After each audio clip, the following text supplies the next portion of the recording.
We do not understand God's reckoning of time, but we also have been shut out from understanding the feast of the Lord, which the New Testament says are all shadow pictures of good things to come. The Prophecies in the Feast of the Lord, presented by Michael Rood. Shalom. This is Michael Rood at Ophel Gardens on Mount Moriah in Jerusalem. In the winter of 1997, I secluded myself in a cabin in the north woods of Wisconsin.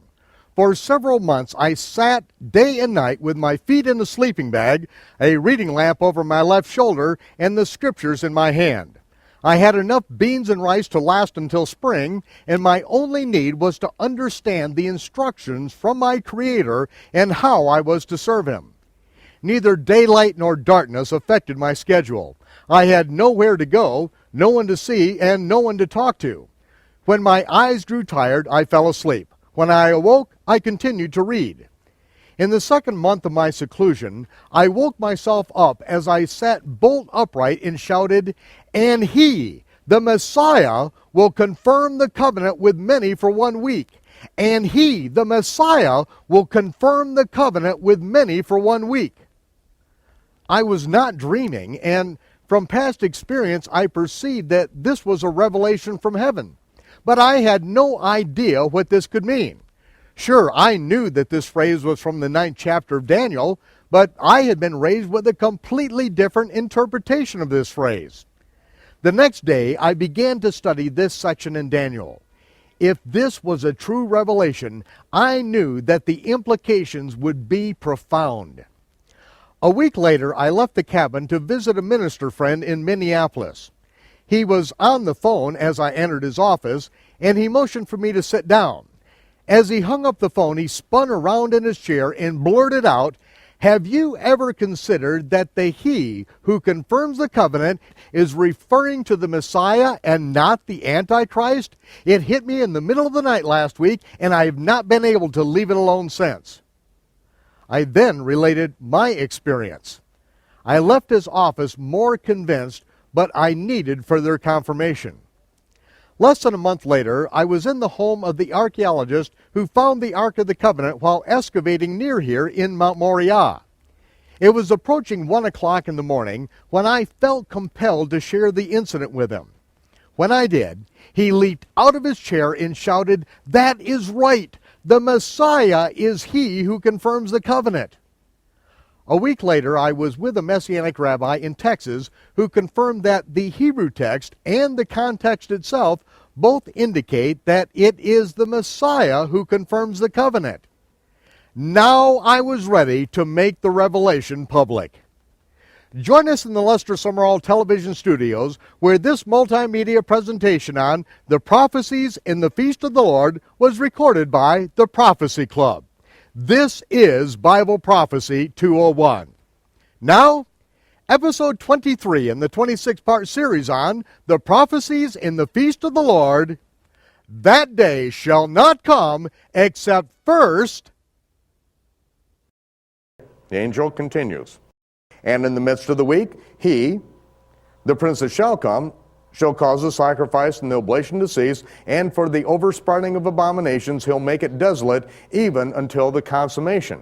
Now this is the reason why that phrase in there, the people of the prince that shall come, why it again speaks of the prince that shall come, because all through the book of Daniel, it speaks of that wicked prince that shall come, the king of darkness, the king of unrighteousness. And we see that it is he, throughout the book of Daniel, is the one that causes the abomination of desolation. If there is any question about it, we see that at the Feast of Purim, that is when the Messiah himself says that when you see the abomination of desolation spoken by the prophet Daniel, let he who is in Jerusalem get out of there immediately.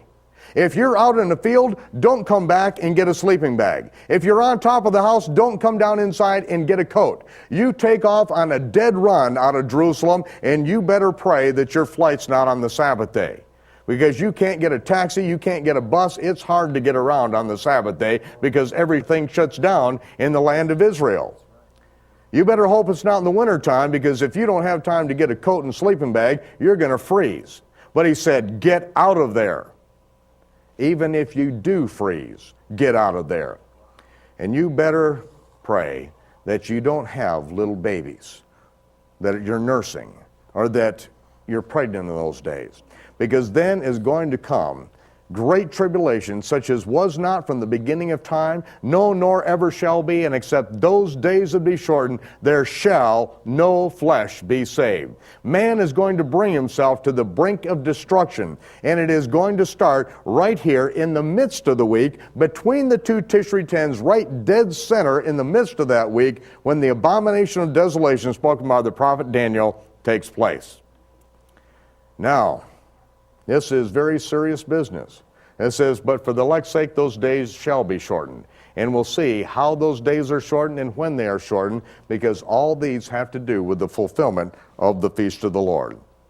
And so it is the abomination of desolation spoken by the prophet Daniel that transpires in the midst of the week, that is what happens exactly 3.5 years after he, the Messiah, confirms the covenant with his people.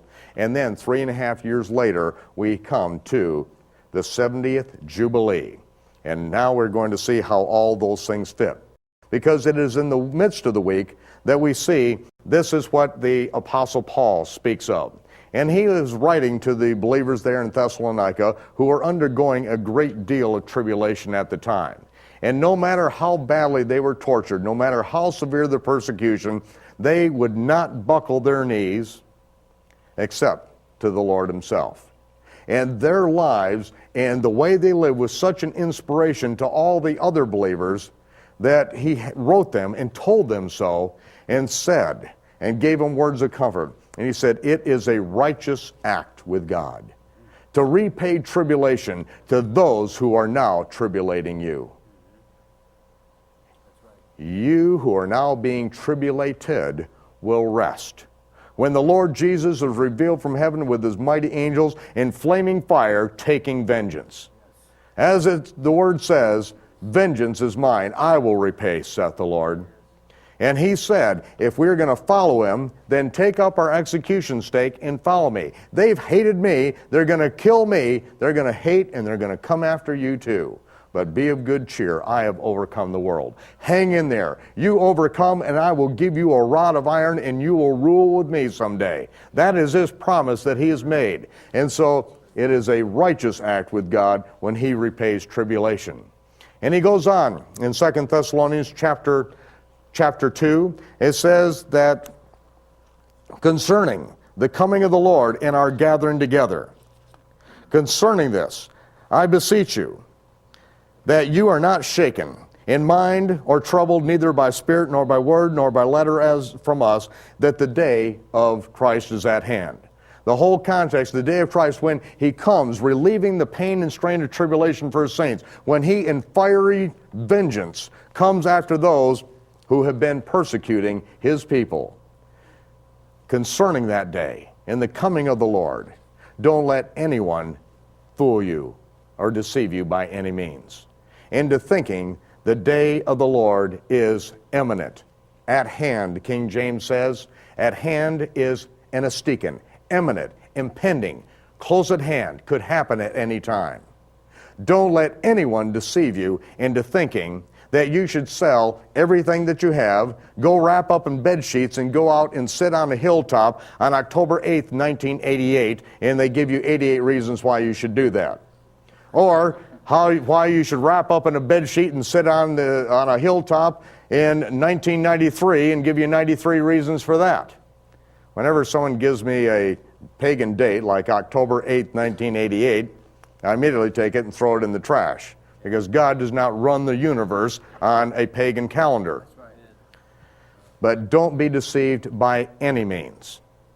For that day of our gathering together, when the pain and strain of tribulation is relieved, that day will not come, except first there come, hey, apostasia. Hey, apostasia, the rebellious stand, and the man of sin is revealed. The son of destruction, who opposes and exalts himself above all that is called God, so that he as God sits in the temple of God, proclaiming that he is God. That must go down first. There is no getting out of here until the man of sin is apocalyptoed, revealed, suddenly uncovered. And we know that he is uncovered, revealed, the abomination of desolation in the midst of the week. Nobody gets out before that transpires. There is no pre-tribulation rapture. Thus saith the Lord. There is no pre-tribulation rapture. I was a paid professional false prophet. I was paid by my denomination, raised as an ultra-dispensational pre-tribulation secret rapturist. But the Messiah never told me to paint a picture in which all of his people will be lulled to sleep thinking that we would be raptured out of here in the middle of a 5-course Sunday brunch at the country club after church. Yeah, that's right. He told us that there would be many who would come in his name. And those who would come in his name, and they would say that my coming is sun eleuno egizo, as it says in Luke. Sun eleuno egizo, which means eminently pressing, close at hand, could happen at any time. He said, do not follow them that come in my name and say that my coming is imminent, impending, close at hand, could happen at any time. And then he goes on and gives a whole litany of things that must transpire, including the abomination of desolation. And after that event, he says, then lift up your eyes, because your redemption draws nigh. Your redemption is sun eleuno egizo. It is now imminently pressing. It could happen now after the abomination of desolation. And so I'm here to tell you tonight, even though I know it is hard for many people to hear this, but I realize that someday I'm going to be standing before the throne of Almighty God. The judge is going to be sitting up there, and he is going to look down on me and say, you said, I said, what? And so very seldom will I say, the Lord told me, or thus saith the Lord. Because I know that one day he's going to say, you said, I said, what? And I'm going to have to answer to him. And on this, I will say that I was a professional paid false prophet, denominational false prophet, and I will not speak a lie anymore. I will not set a snare in front of my brothers and sisters in which they are thinking life is going to go on smoothly until we're out of here in a pre-tribulation rapture. It is not going to happen. There is no pre-tribulation rapture. Thus saith the Lord. And that's why the book, The Mystery of Iniquity, the legal prerequisites to the return of the Messiah, Jesus Christ. Because when the Lord dealt with me on these things, then I knew I was required to open my mouth. I was very specifically commanded concerning this, and after a long time of weeping, realizing that as soon as I open my mouth on this, I'm going to lose all of my friends. And after all of the verifications came to where I could no longer sit still and not speak out, I then wrote the book, I opened my mouth, and I lost all my friends. But I have many more friends since then. Amen. Many more friends who are dealing with reality, who are not living a fairy tale, who want to walk with the power of God during this time and be lights to the world. Not people that want to get out of here, not cowards, not people that want to continue living life as it is, but people that want to go back to the faith once delivered to the saints. And this is where we are, and that's to whom the book of Revelation was written, and that is what we'll open up. Now we get to the final chart in our calendar, which is called the Countdown to the Seventh Millennium and the Confirmation of the Covenant. Subtitled, The 70th Shavua, or Week of Daniel, the Covenant Confirmed, the Covenant with Death Annulled, the Anti-Messiah Revealed, the Resurrection of the Saints, and the Reign of Messiah upon the earth. And to begin on this, we'll go right down to the bottom of this particular chart to see something that we have all lived through, this particular prophecy, which I believe has come to pass in these days. And this is dealing with what transpired on September 13th, 1993, the day on which Yitzhak Rabin, Yasser Arafat, Bill Clinton, representing the United Nations through the United States, met in the Rose Garden in Washington, D.C., and with about 3,000 witnesses present, they then signed the Oslo Peace Accord. Oslo, of course, in the Hebrew meaning the toilet seat, which I believe is very appropriate because that accord is about to be flushed. And it is the Oslo Accord that was signed, and that is the day that Israel entered into, at this point, a covenant in which violated God's covenant with Abraham. A covenant with death is what Isaiah speaks of. Isaiah in the 28th chapter says that Israel's leaders would do wickedly against the covenant. Remember, God made a covenant with Abraham and his offspring, that a parcel of land from the river Euphrates all the way to the river Nile was theirs, and it was given by a covenant of God forever. And we also see that Isaiah prophesied of a time that Israel would become a nation in one day. And we see that when Israel became a nation in one day, that what transpired is that 8 days later, that they were attacked, the bloodshed began on the 8th day of Israel's new life, and that 8th day is when the male child is circumcised. And at the end of that battle, Israel got more land back than what they were originally given. In 1967, Israel was attacked again.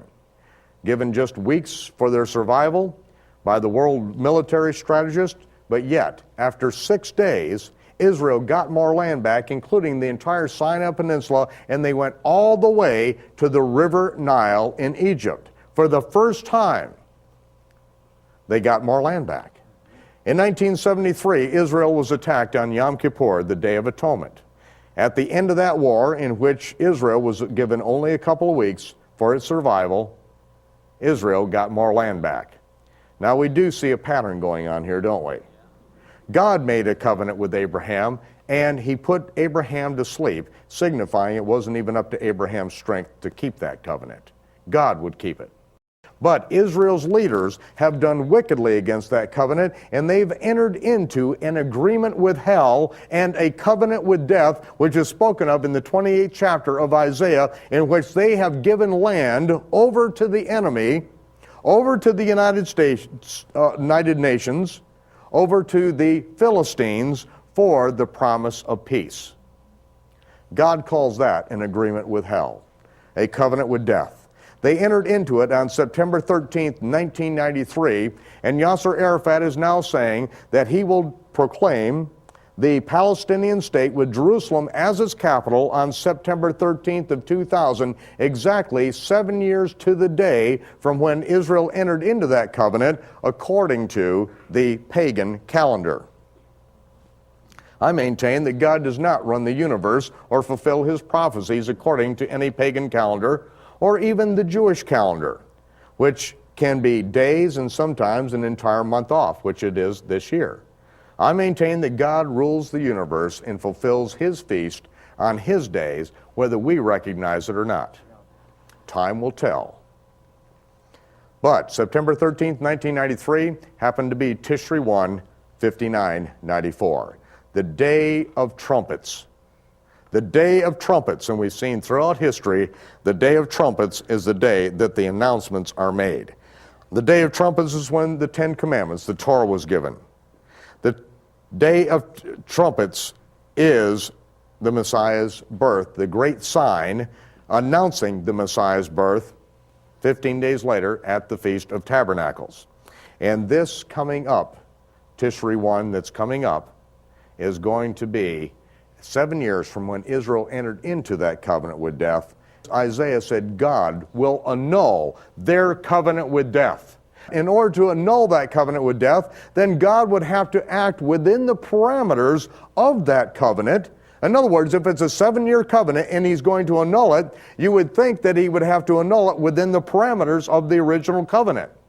It was this last May when we were in Israel that we knew that something very significant was going on, that one of Israel's former leaders had left the country during the revised or the Acharized Feast of Unleavened Bread, and was meeting up in Europe.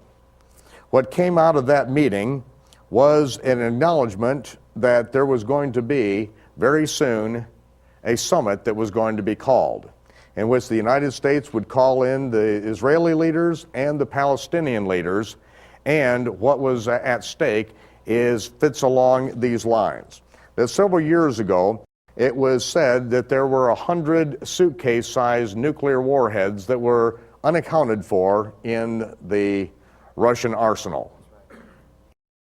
And according to the intelligence that we have on this, Yasser Arafat told Yasser Arafat told Bill Clinton, according to these sources, that they had purchased 3 of these backpack nukes. Very short time after that, then some bunkers were found in the land of Israel, and it was filled with military equipment from Russia. Immediately after that is when Arafat went up to Russia, and this is just, we're speaking all current events at the time of this taping, and it was at that time that he went up to Russia, and I watched the news conference that was going on there, and that is when the statement came from the Russians that the U.S. has been ineffective in bringing about a peace agreement after 7 years. Ineffective, and that they were going to call for a new summit, and who they were suggesting to bring into the summit were all outspoken opponents to Israel, enemies of Israel. And then, after that statement was made, that's when Yasser Arafat flew to China. And then in the papers, the day after he was there, it says that the Chinese have now endorsed Yasser Arafat's claim for Jerusalem as the capital of Palestine. I was just called a few days ago, and it was on national television, that there were 3 suitcase nukes that were missing from the Russian arsenal. Now, we always watch what happens in the news, because it was a couple of years ago that they said that there were 100 unaccounted for. Now, just within the last couple of weeks, to have it come across on national news that there are 3, the number 3, that are missing, and that was the exact number that was given to one of Israel's former leaders, and that the United States has verified that that is what Arafat has. I believe that they are again letting us know what is happening and what they are about to do. Now, the only reason that you would ever have a full-scale invasion of Israel take place, the only way it could happen in this short amount of time, is as if the condition existed that Arafat would do something extremely stupid. And I think that history has shown that he is entirely capable of that. And what that extremely stupid move would be is to do something that would cause the nation of Israel to strike out and to come down with 1,000,000 tons of lead on their enemies immediately. If the Palestinians and the Arabs around them, which now the Jordanians and just the last bit have been doing demonstrations just on the other side of Jordan. The Hezbollah has been flaring up. They have just had another preemptive strike in the land of Israel against bin Laden and some of his group over there. And we are not seeing much in America, but over there the tensions are building at this point.